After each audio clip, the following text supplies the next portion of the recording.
It's a big sky until two planes end up in the same place. Climb. At the same time. 37,000 feet above the Amazon, a corporate jet collides with a 737. Every atom in my body I felt kind of implode. 1 mile above New York City, a DC-8 tears into the fuselage of a Lockheed Constellation. Bang! I jumped up and I ran, and I never looked back. Over San Diego, a 727 slams into a Cessna, and it's caught on film. I knew it was big, I knew it was bad, but we didn't know it was a plane crash. Outside Los Angeles, a small plane smashes into a DC-9, decimating several homes below. It just smelled like death, like smoke and death.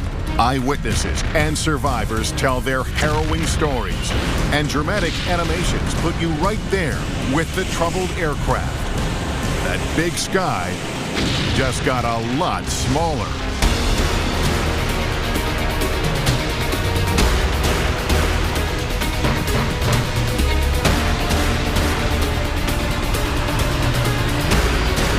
Why planes crash.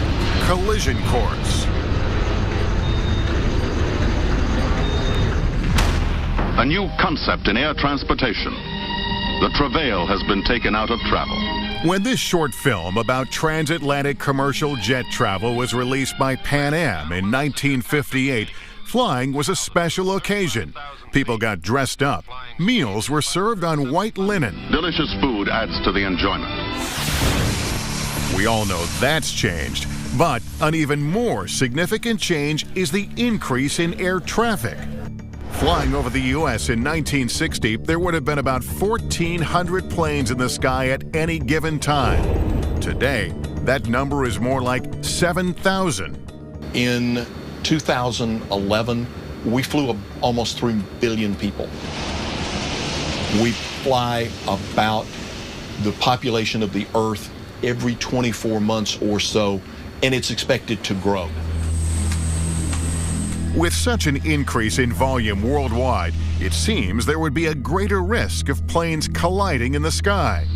But technology is more sophisticated than ever, so these types of accidents are actually less frequent than in the earlier days of passenger jet travel. That doesn't mean mid-air collisions don't happen anymore, because sometimes technology fails, and it's nearly impossible to eliminate human factors. In 2006, this plays out with catastrophic consequences for 2 planes flying over the Amazon, a Boeing 737 and a private corporate jet. I had gone to Brazil on an assignment for a magazine called Business Jet Traveler to write about Embraer, which is a big aircraft manufacturer near Sao Paulo. And while I was there, I ran into some guys from a Long Island charter company who had just bought a brand new $25 million airplane, a Legacy 600, a real beauty, a mid-sized corporate jet. And they said, well, why don't you fly back with us? Sure, okay, I'm in. And that turned out to be certainly the most fateful decision of my life. September 29, 2006, 2:52 p.m. The Legacy, tail number 600 X-Ray Lima, takes off from the Brazilian city of São José dos Campos.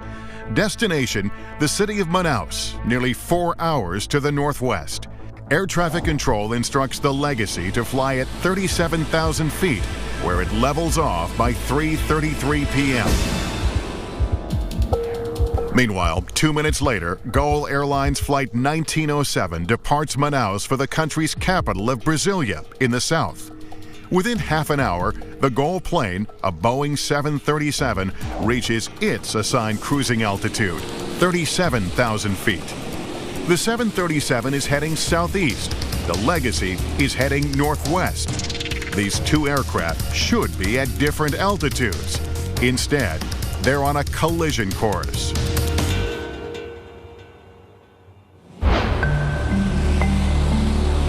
It was a beautiful day, some puffy white clouds in the sky, but nothing obscuring our view. and we took off for what was to be a routine flight. We were flying with very competent pilots in a brand new airplane. What could be bad about that? Both sets of pilots are in contact with air traffic control, operated by the Brazilian Air Force. But starting at 4:02 p.m. northwest of Brasilia, there's a problem. The Legacy's radar data is no longer being received by air traffic control. At some point during the flight, the transponder, which provides altitude information to the controller, inadvertently disappeared. A transponder is critical, not only to relay key information to air traffic control and nearby planes, but also in order to enable TCAS, the Traffic Alert and Collision Avoidance System, which warns pilots when another plane is too close. Traffic. And advises preventive action. Climb. In addition to the missing transponder signal, which is preventing the Legacy from sending its data, there's another problem: well-documented radio dead zones over the Amazon. Beginning at 4:26 p.m., air traffic control and the Legacy pilots make several attempts to verbally communicate, all unsuccessful. Under normal circumstances, they would acknowledge each other's calls. Brazilian air traffic control system, in its overall shoddy performance, had misprogrammed its own consoles so that it had given 5 radio frequencies for the area that the pilots were in, 4 of which were in complete error. Had nothing to do with that sector. Unbelievable, right? But that's the way it was. Even though air traffic control clears the Legacy to fly at 37,000 feet, when one controller hands the plane off to his replacement at the end of his shift, he tells him incorrectly the plane is at 36,000 feet. In reality, the Legacy and the 737 are at the same altitude, traveling at about 500 miles an hour apiece. So when they do collide at that high velocity, there is typically total destruction of the aircraft. By the time radio contact is made at 4:53 p.m., the connection is so bad, the Legacy pilots and controller can't understand each other. The planes are closing in. Everybody was sort of dozing or working. I hear and feel bang. And the loudest noise I've ever heard, now I was in Vietnam and I've heard bombs, just bang. And every atom in my body I felt kind of implode. Because of the angle at which the planes collide, the 737, though much larger, takes a far worse hit than the Legacy. One of the wings, which has a winglet on it, actually sliced through the 737 wing. There's a lot of flight control systems that are damaged. It rendered the airplane incapacitated and uncontrollable. And as the 737 went out of control, of course, the aerodynamic forces actually caused it to start to break up in flight. Everyone on board the Legacy knows something bad has happened, but they don't know they've collided with another aircraft. They don't even know their plane is damaged until Joe Sharkey looks out his window. I open my window shade and I look out, and this is a sight I'll simply never forget, because I'm looking at the wing and part of it is missing, and it's a jagged bit of metal. They need on the ground, and they need on the ground in a hurry. They need the first available airport.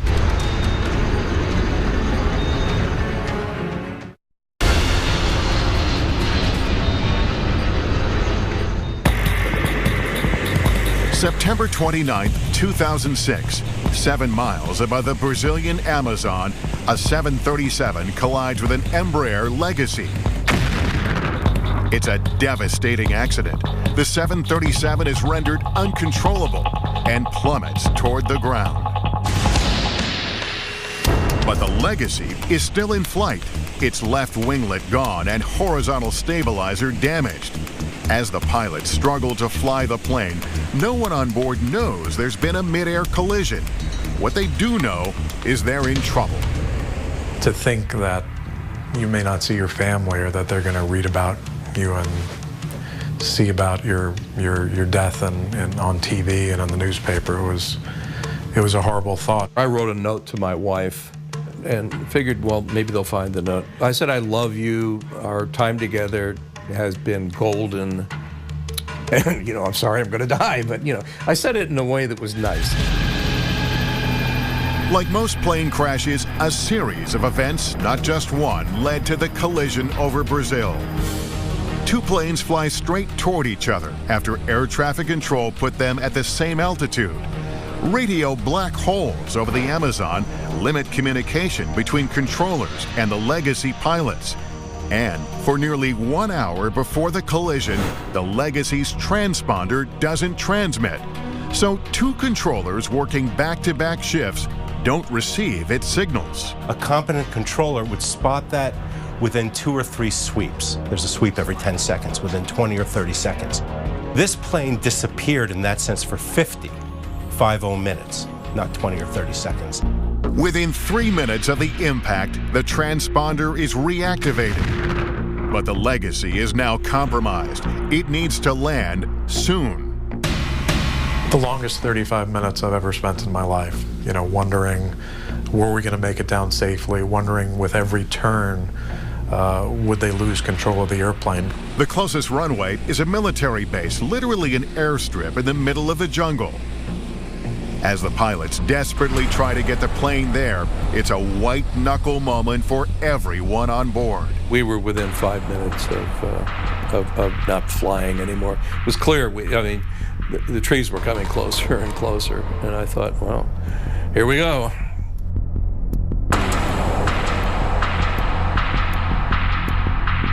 Once safely on the ground, the passengers, still unaware how they got into this situation, are happy to be alive.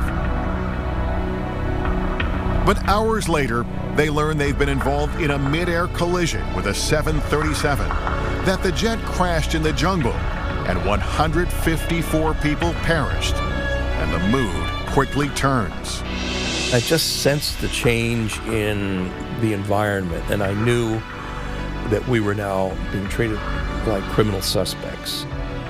Following the crash, there are protests in Brazil, with relatives of victims demanding more information about the crash. Writer Joe Sharkey says much of the anger turns toward the American survivors. Crazy rumors were starting to fly in Brazil. Among them was that at the time of the accident, because the reporter, was on board, it was a brand new plane, the two American pilots were flying loop-de-loops to show the plane off over the central Amazon, causing the disaster. Now that's crazy. Of course, when the plane's instruments were studied, it was clear that the plane had been steady as a rock at 37,000 feet. Joe Sharkey is held in Brazil for 2 days. The pilots, Joe Lepore and Jan Palladino, are held for more than 2 months. When they are finally allowed to leave the country on December 9th, 2006, they receive a warm welcome back at their company headquarters in Long Island, New York. But the pilots' problems are far from over. 9 months after the accident, the Brazilian government indicts the American pilots, as well as 4 of its own air traffic controllers, for exposing an aircraft to danger. The international aviation community has come out strongly against criminalizing accidents. We have to know what they were thinking, what decisions they were making, why they acted the way they did. And if there's a fear of going to jail and that punitive action against them, then that's going to inhibit the information that we as investigators get. In May 2011, a federal judge in Brazil acquits the Legacy pilots of all charges but one: negligence for not monitoring their transponder. The final terms of the sentence are pending, but it seems unlikely the pilots will serve jail time. Joel Weiss, attorney for the pilots, says they were never at fault because the transponder was on, but then, without warning, his clients say it went off or into standby mode. We have all kinds of anecdotal evidence from all over the world, and particularly in Europe, of this kind of transponder unit simply failing without any indication whatsoever in the cockpit that it had failed. In Brazil, one air traffic controller, described by the judge as unqualified and incompetent, is acquitted. Another controller is convicted of negligence. In its final report, CENIPA, Brazil's NTSB equivalent, acknowledges the failures of the Brazilian controllers as well as the legacy pilots, stating that both parties should have become aware of the loss of radio communication far sooner than they did. In an email, CENIPA's press office states their accident investigation does not establish responsibility or guilt, but identifies the contributing factors with the primary objective being prevention. When we come back, more mid-air collisions over two of America's biggest cities. I jumped up and I ran, and I never looked back.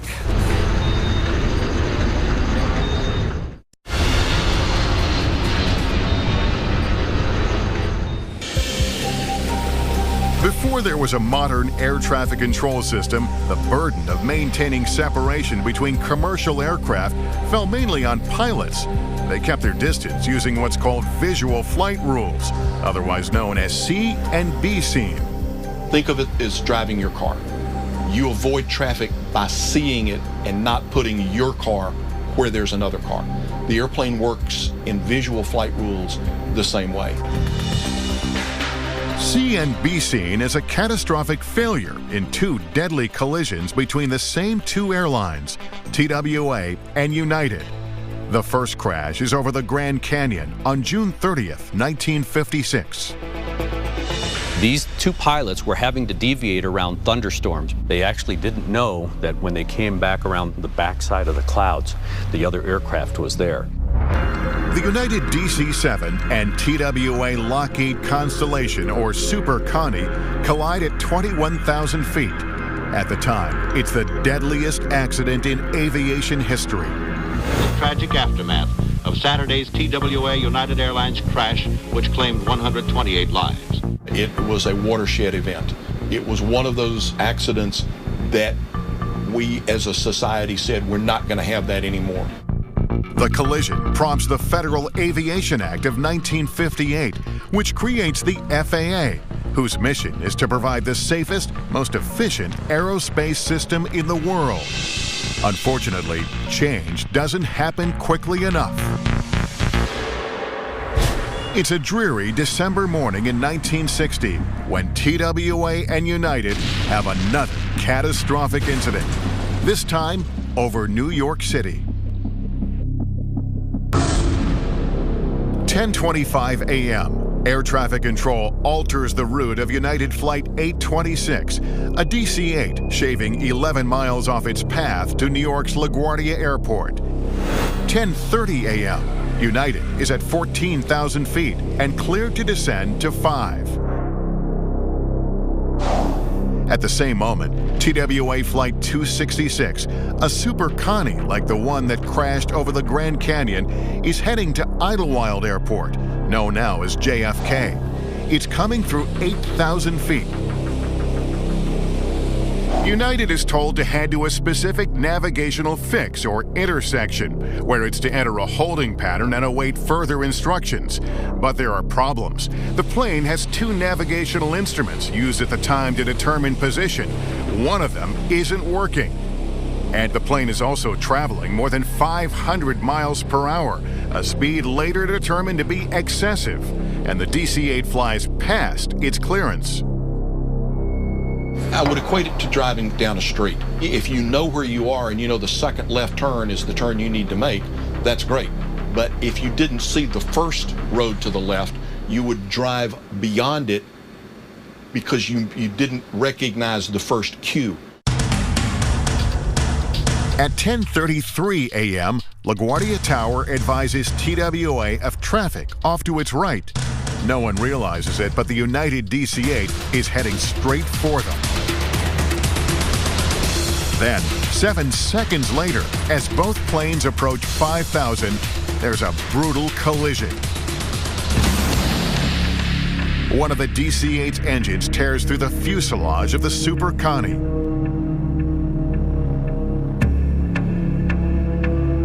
The TWA plane breaks into pieces and goes down on the spot, crashing in Staten Island's Miller Airfield.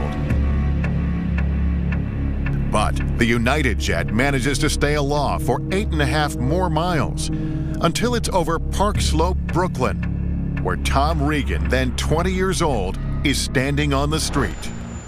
I crossed the street at 7th Avenue and Sterling Place, just stepping on the corner, when I heard a loud, loud whine. And when I turned around, the wing of the plane, United Airlines, was catching into the roof of the building that I had just left. And there was a tremendous explosion. Immediately, I dropped to the ground, and then moments after that, there was a second explosion. Bang! Just everything exploded. And now the whole place was on fire. I stayed on the ground for what I thought seemed to be a long time, but I believe it was only several seconds. And I jumped up and I ran, and I never looked back.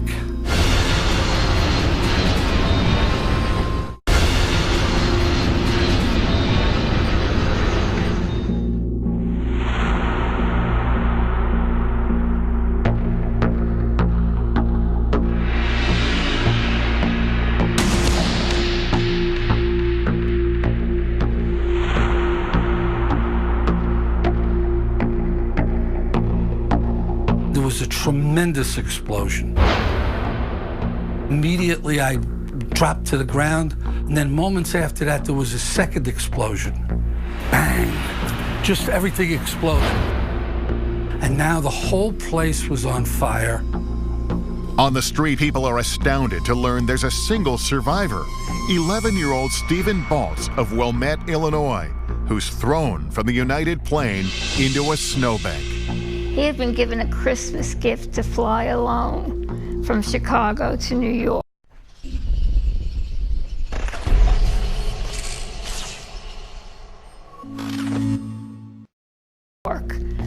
And that's what happened. At the time, Barbara Lunis is a recent nursing school graduate working at Methodist Hospital a few blocks from the crash site. She's assigned to care for Stephen overnight. He's badly burned. I couldn't tell if he was white or black. He was just charcoal. I think they said it was 85% of his body. Within hours, the boy's father arrives in New York and speaks to the press. Mr. Baltz, how do you and Mrs. Baltz feel about your son being the sole survivor here? We have great heartfelt sympathy for all of the people who were not as fortunate. The country rallies behind Stephen, but his injuries are too grave. And if I had been in nursing longer, I would have known there was no chance. But that's why I think they put me there. Stephen Baltz, our little 11-year-old boy, the lone survivor of the plane crash in Brooklyn, expired at 1 p.m., just a few minutes ago. The little boy closed his eyes and went to sleep. With the final death toll at 134, including 6 on the ground, the 1960 crash over Park Slope replaces the Grand Canyon collision as the deadliest U.S. commercial aviation disaster to that point. To investigate the accident, the Civil Aeronautics Board, the forerunner to the NTSB, uses flight data recorder or black box technology for the first time ever. The conclusion? United Flight 826 proceeded beyond its clearance limit, or the place it was told to go, into a holding pattern. Its high rate of speed and the change of clearance or shortcut it was given by air traffic control are contributing factors. Within 3 months, President Kennedy establishes Project Beacon. The task force is mandated to review the country's aviation facilities and put together a long-range plan for the future of air traffic in the U.S. Like building blocks, each mid-air collision has helped make the skies safer. So much safer, in fact, that according to an MIT study, technology has advanced to the point where we can expect only one mid-air collision every 100 million flight hours. The last time 2 commercial jets collided over the U.S. was the 1960 accident above New York City. Since then, there have been 3 more mid-air collisions. all involving one large aircraft and one small. In 1967, Mary Schulte's father is at the helm of a Piedmont Airlines Boeing 727, which collides with a twin Cessna over North Carolina, killing 82 people. 2 pilots show up at the front door, ring the doorbell, and inform my mother that my father's plane had crashed. And I told him that couldn't be true because he was the best pilot. The outgrowth of it was a very strong commitment by Piedmont Airlines to be involved into the traffic collision avoidance system.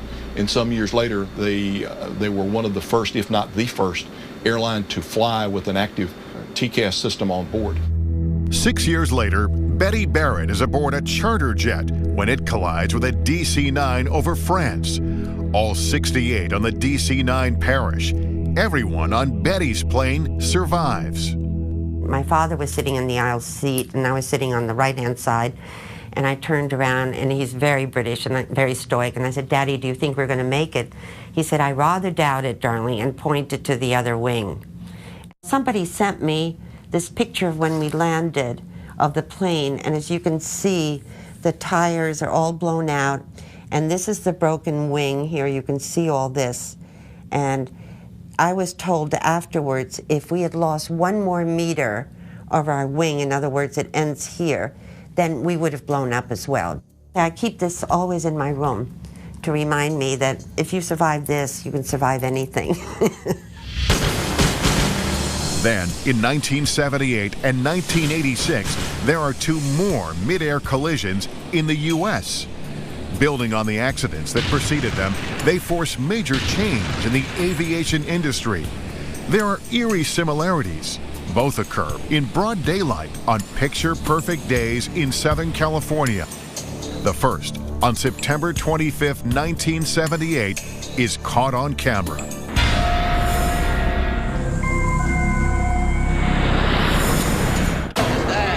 We heard a loud crash overhead and looked up to see part of a small Cessna airplane spinning to the ground. Then suddenly we heard a thunderous crash that sounded like a bomb hitting. No one knows it yet, but 17 seconds earlier, half a mile above them, the private plane has collided with a Boeing 727, Pacific Southwest Airlines PSA Flight 182. Did you see it over there? Come on, get in the car. I see it. Come on, you take this. At the moment of impact, NBC Channel 39 reporter John Britton and his cameraman Stephen Howell are covering a press conference just a few blocks away in the residential San Diego neighborhood. John and I were on a standard news story. I'm shooting shots of gas station pumps. Well, I was standing about right here. Steve, the cameraman, was right behind me, and County Supervisor Lucille Moore was standing about right here. I was interviewing Lucille, standing here, and all of a sudden, you know, we hear this big...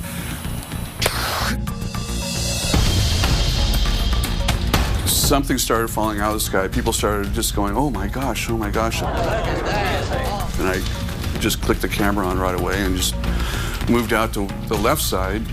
And I'm looking up, and there's like something looks like a comet coming down from the sky. The photographer for the county, Hans Wendt, he's standing over here on this side.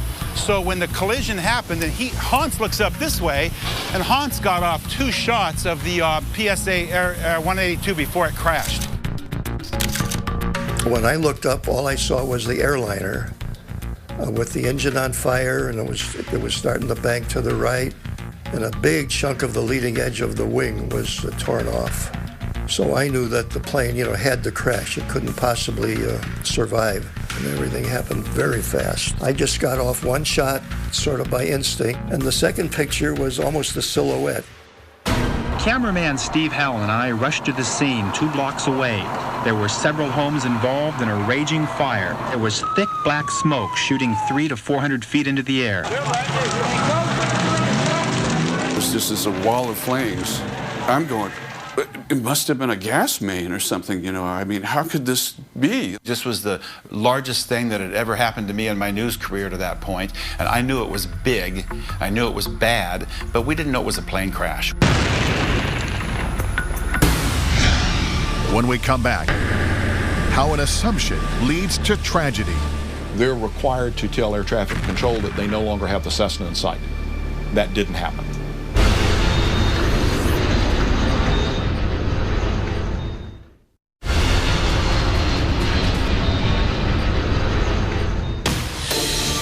San Diego, September 25th, 1978.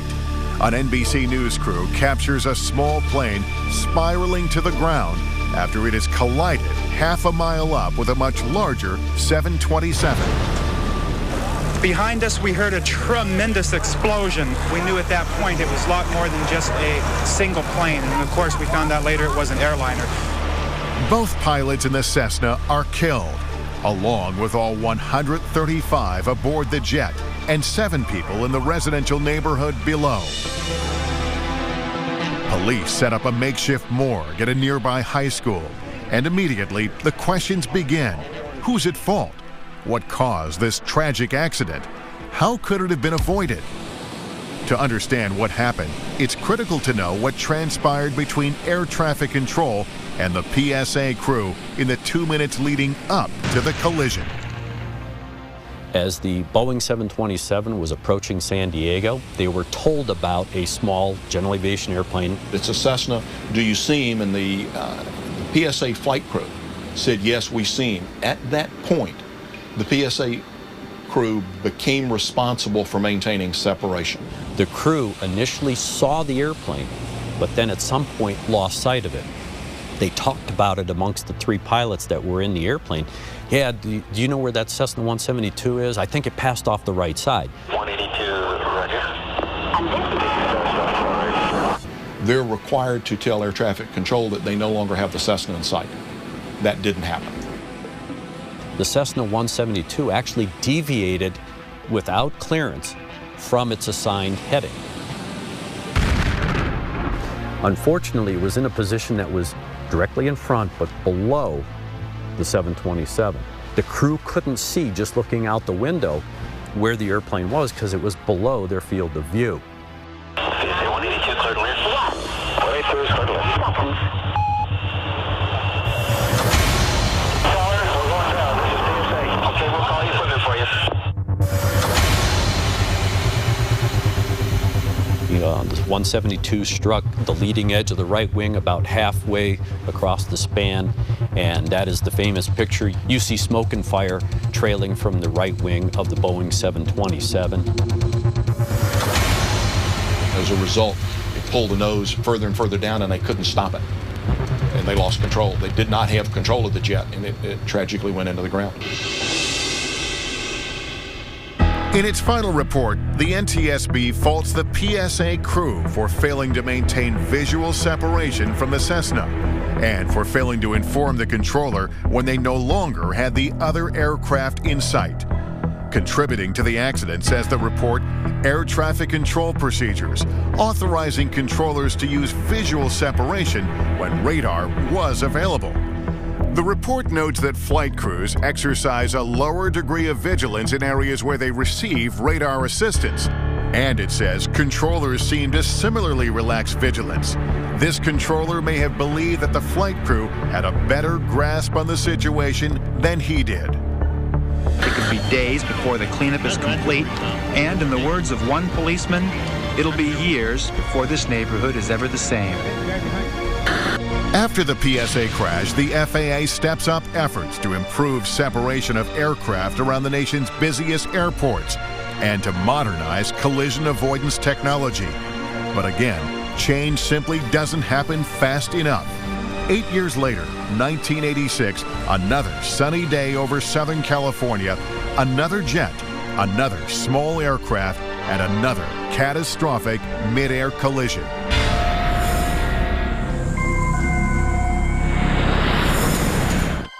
It was a Sunday.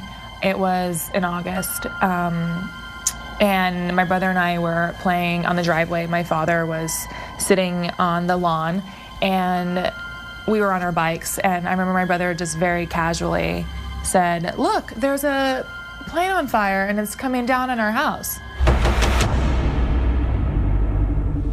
6,500 feet above Cerritos, California, a suburb east of Los Angeles, a privately owned Piper Archer has strayed into the path of Aeromexico Flight 498, a DC-9 with 64 people on board. At the time, Corinne Kingsbury is 5 years old. My father came and swooped us and brought us into the garage. And our garage door was obviously open. And he said to us, "We're going to die." I remember it shook the ground and it just exploded. 8 homes destroyed, 5 more severely damaged, 24 dead on the ground, and that number may go higher. I also remember seeing body parts and seats and people still in seats. It just smelled like death, like smoke and death. Corinne's house is spared, but many other homes in the neighborhood are not. When we come back, after the second mid-air collision in 8 years, a public outcry for change amid heartbreaking loss. I mean, who thinks your family's going to die in a plane crash, really? I mean, car accidents, not a plane crash.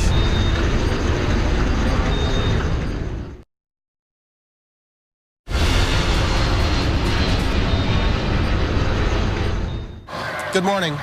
The news from Cerritos, California keeps getting worse. There are officials searching through the ruins of Sunday's mid-air crash have found 15 more people dead on the ground. Labor Day weekend, 1986, more than a mile above Cerritos, a suburb of Los Angeles, a Piper Archer smashes into Aeromexico Flight 498, a DC-9. The top of the Piper is sheared off, instantly killing all 3 passengers aboard, a middle-aged couple and their adult daughter. In the crash over San Diego 8 years earlier, the larger plane, PSA Flight 182, loses sight of a much smaller Cessna and slams into it from behind. Over Cerritos, the Piper pilot doesn't realize he has strayed into controlled airspace surrounding LAX, Los Angeles International Airport. When you're flying in uncontrolled airspace, you don't necessarily have to talk to an air traffic controller. You don't necessarily have to have a transponder. But if you're going to operate anywhere in controlled airspace, you have to have permission to operate in that airspace. You can't just fly into it without permission. The DC-9 crew believed correctly that they were in protected airspace. They were. But unbeknownst to them, the Piper had strayed into their airspace. The general aviation airplane actually struck the tail of the DC-9, taking off the vertical and horizontal stabilizers, so literally the back end of the airplane, and it rendered the DC-9 uncontrollable. The airplane, the DC-9, rolled inverted, and there's a famous picture of that airplane as well, as it's descending upside down before it crashes into a neighborhood. Counting passengers and those on the ground, the total number of people killed in the Cerritos crash now stands at 85, and that toll could go even higher as the search for victims continues today, Tuesday, September the 2nd, 1986. In some ways, the mid-air collisions in Cerritos and San Diego are so similar, there's a public outcry about how little has been done in the intervening years. After the first one, the recommendations they made were never implemented. So now, this is the second time this has happened, so that's why we try to make a difference. But it's hard to fight government agencies, you know. Denise Guzman's family is particularly hard hit by the Cerritos tragedy. Her father-in-law, uncle, 2 nephews, and a family friend are on Flight 498, returning from a fishing trip in Mexico. Her husband is supposed to be with them, but misses the trip to attend a funeral. When the plane crashes, part of the family is already waiting at the airport to pick them up. Instead, they head to the crash site. I mean, it was an inferno, and you knew there was nobody going to survive that. I think my husband might have had a little hope, you know, are there any survivors, you know, but I knew immediately that this was not going to have a good ending. In the neighborhood struck by disaster, the search for the missing goes on. Who thinks your family's going to die in a plane crash, really? I mean, car accidents, not a plane crash. It's just like unheard of. How could that happen? And in our own neighborhood. That's what's really ironic, our own neighborhood. Probable cause, as stated in the final NTSB report, limitations of the air traffic control system to provide collision protection, and the inadvertent and unauthorized entry of the private plane into the Los Angeles Terminal Control Area. With the knowledge gained from each mid-air collision, change has been on the horizon for decades. But the Aeromexico crash over Cerritos brings it all home. By 1989, all aircraft operating up to 10,000 feet within 30 miles of terminal control areas must be equipped with transponders that convey altitude information. By 1993, all commercial carrier aircraft with 10 seats or more operating within U.S. airspace are equipped with traffic alert and collision avoidance systems, TCAS. The culmination beginning back with Piedmont Flight 22 going through the PSA accident and then finally through the Cerritos accident were all building blocks to promote this technology, which evolved into the modern system of TCAS, which is a great predictive tool. The FAA really had to take the bull by the horn, if you will, and do something to try and prevent these accidents from occurring. We increased or enhanced radar coverage. We enhanced air traffic control communication with flight crews. They changed the airspace. They actually created a system of controlled airspace, trying to avoid or at least mitigate the risk that you were going to have these transient pilots just flying through these high-density areas in close proximity to major airports. All the lessons learned have made flying so safe and mid-air collisions so rare.